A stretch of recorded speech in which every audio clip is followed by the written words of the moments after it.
내가 선배였는데 어느덧 아내가 내 상사가 되어 있었다.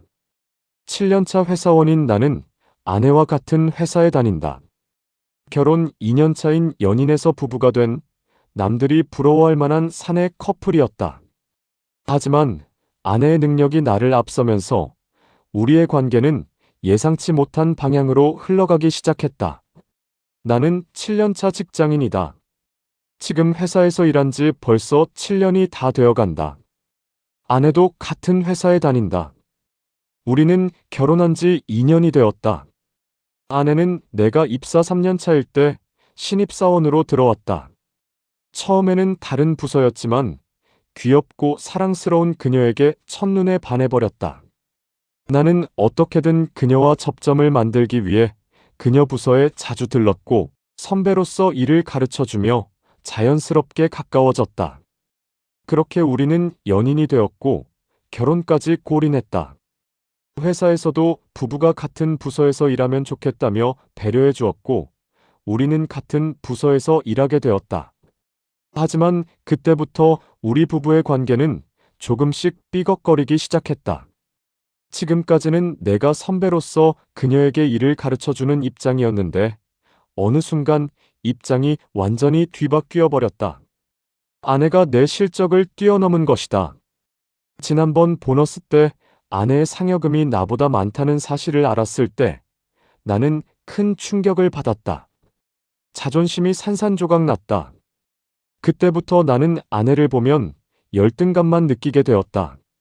일뿐만 아니라 생활 전반에서 그런 감정이 드러났다.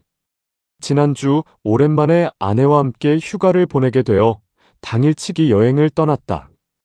도중에 도로가 너무 막혀 짜증이 났는데 알고 보니 차선이 줄어들고 요금소가 있었기 때문이었다. 뭐야, 왜 이렇게 막혀? 라고 투덜거리자 아내가 여기 원래 막히는 곳이야. 어쩔 수 없어라고 말했다. 요즘 아내는 내가 모르는 것을 콕 집어 말하는 경우가 많다. 내가 뒤늦게 깨달은 사실을 아내는 이미 알고 있거나 뉴스 같은 어려운 내용을 쉽게 설명해 주기도 한다. 내가 새로운 것을 발견했다고 신나서 이야기하면 응, 그렇구나라고 대답하는데 그 대답을 들으면 마치 어린 시절 엄마가 그랬어? 대단한 애라고 맞장구 쳐주는 것 같아.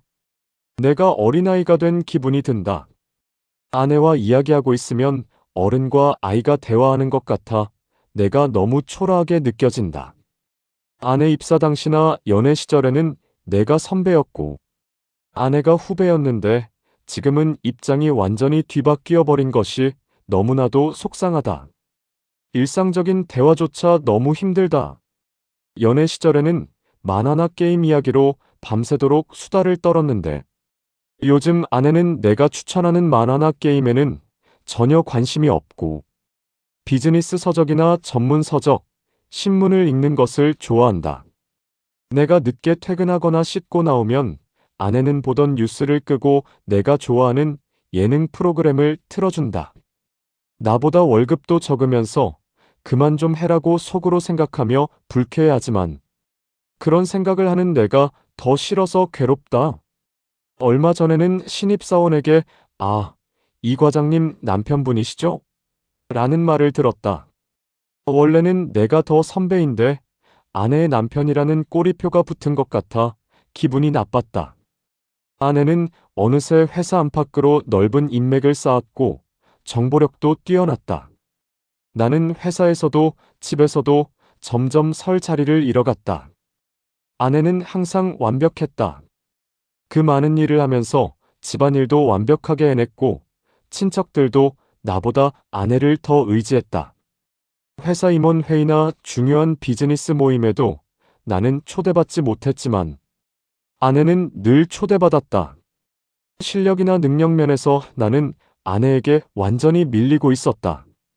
매일 그런 생각을 하며 괴로워했다. 어떻게 해야 할지 몰랐다. 이기고 싶었지만 이길 수 없다는 것을 알았다. 부부 사이는 경쟁이 아니라는 것을 알고 있었지만 옛날의 관계가 그리웠다. 이 괴로운 나날들을 더 이상 견딜 수 없었다. 다음 날 나는 아내에게 내 솔직한 심정을 모두 털어놓았다.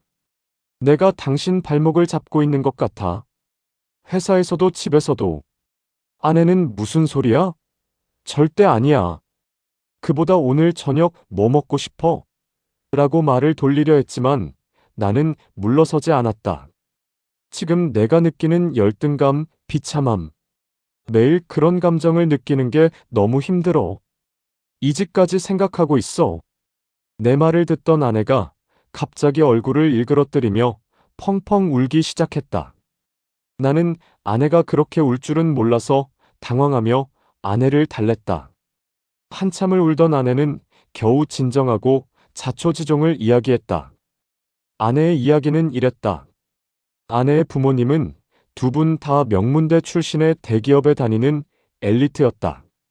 장녀인 아내는 어릴 때부터 영재 교육을 받았고 부모님의 엄격한 교육과 기대를 한몸에 받았다. 하지만 고등학교 때 성적이 떨어져 지방대에 진학하게 되었고 부모님과 친척들의 실망은 컸다.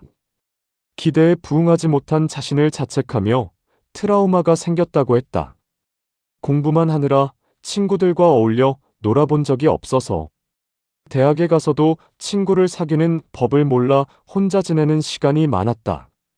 성실함과 성적을 인정받아 지금 회사에 수석으로 입사했지만 처음 배치받은 인사팀에서 일을 배우는 속도가 느려 선배에게 심하게 혼나고 결국 일을 배우지 못했다. 스스로에게 실망하던 차에 내가 일을 친절하게 가르쳐준 것이 너무 고마웠고 배운 것을 잊지 않으려고 필사적으로 노력했다고 했다.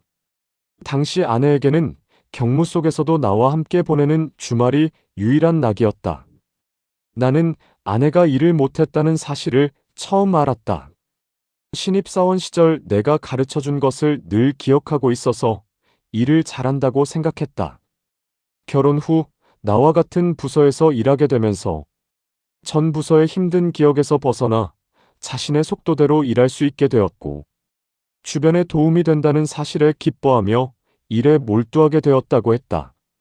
그러면서 주변 상사들의 기대도 높아졌고 과거의 트라우마 때문에 기대에 부응해야 한다는 압박감을 느끼게 되었다. 하지만 일만 하느라 남편인 나를 소홀히 한다고 생각할까봐 싫어하는 집안일도 열심히 했다고 했다. 나와의 시간을 소중히 하려고 내가 추천하는 만화나 게임도 해보려 했지만 혹시라도 일에 지장을 줄까봐 즐길 수 없었다고 했다. 나에게 미움받고 싶지 않았고 회사의 기대에도 부응하고 싶었다. 어느새 아내는 그 사이에서 혼자 힘들어하고 있었다. 나는 전혀 몰랐다. 아내가 능력이 뛰어나서 뭐든 잘하는 줄만 알았다. 아내는 나보다 더 큰 콤플렉스를 안고 남모르게 괴로워하고 있었다. 내가 도와줬어야 했는데 나는 뭐 하고 있었던 걸까? 게다가 아내가 한 말에 나는 크게 후회했다. 요즘 새로 들어왔는 최 사원이랑 친하게 지내더라. 나는 깜짝 놀랐다. 최 사원은 아내의 옛날 모습과 닮아서 볼 때마다 흐뭇했다. 바람 피울 생각은 없었지만 잠깐 눈길이 간 것은 사실이었다. 그것을 아내가 눈치채고 있었다니. 아내는 내 모습을 보고 속상했지만 내색하지 않고 혼자 사귀었다. 그러면서 더 좋은 아내가 되기 위해 필사적으로 노력했다고 했다. 오직 나에게 좋은 아내를 얻었다는 말을 듣고 싶어서, 결혼 잘했다는 말을 듣고 싶어서 노력했다. 하지만 노력하면 할수록 내가 점점 위축되어 가는 것을 보고 아내는 어떻게 해야 할지 몰랐다. 매일 나에게 신경 쓰느라 어느새 나와 함께 있는 시간이 긴장되는 시간이 되었다. 그러던 중에 내가 힘들다고 말하자 긴장의 끈이 끊어져 버린 것이다. 미안해. 내가 너무 둔했어. 당신이 그렇게 힘들어하는 줄 몰랐어. 아이처럼 울먹이며 말하는 아내를 안아주며 나는 말했다. 아니야. 당신 정말 대단해. 잘하고 있어. 내가 아무것도 모르고 상처 줘서 미안해. 내 말에 아내는 더욱 서럽게 울었다. 내 아내는 정말 열심히 했다. 좋은 아내가 되기 위해 끊임없이 노력했다. 아내의 등을 토닥이며 그녀에 대한 고마움과 나의 미숙함을 뼈저리게 느꼈다. 결혼 후 처음으로 서로의 약한 부분을 공유한 순간이었다. 다음 날 아침 식사를 준비하는 아내에게 말했다. 나도 같이 할게. 앞으로는 집안일이나 회사 일이나 이것저것 알려줘. 응. 아내는 여전히 사랑스러운 미소를 지으며 대답했다. 결국 아내는 회사 사람들의 만류에도 불구하고 퇴사했다. 나는 아내가 전수해준 노하우 덕분에 회사에서 중요한 임원직을 맡게 되었다. 다녀왔어. 왔어? 집에 돌아오면 만삭의 배를 쓰다듬으며 언제나처럼 사랑스러운 미소를 짓는 아내가 나를 맞이해 준다.